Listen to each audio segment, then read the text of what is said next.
જીવનને નવી દિશાઓ, ઘોર અંધારું તાળ્યું બદલી મનોદશાઓ.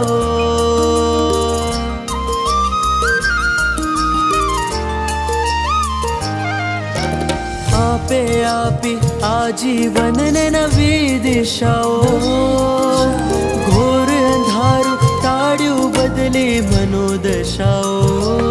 પથ્થરમાંથી પ્રતિમાના ઘડનાર, પથ્થરમાંથી પ્રતિમાના ઘડનાર ગુરુવર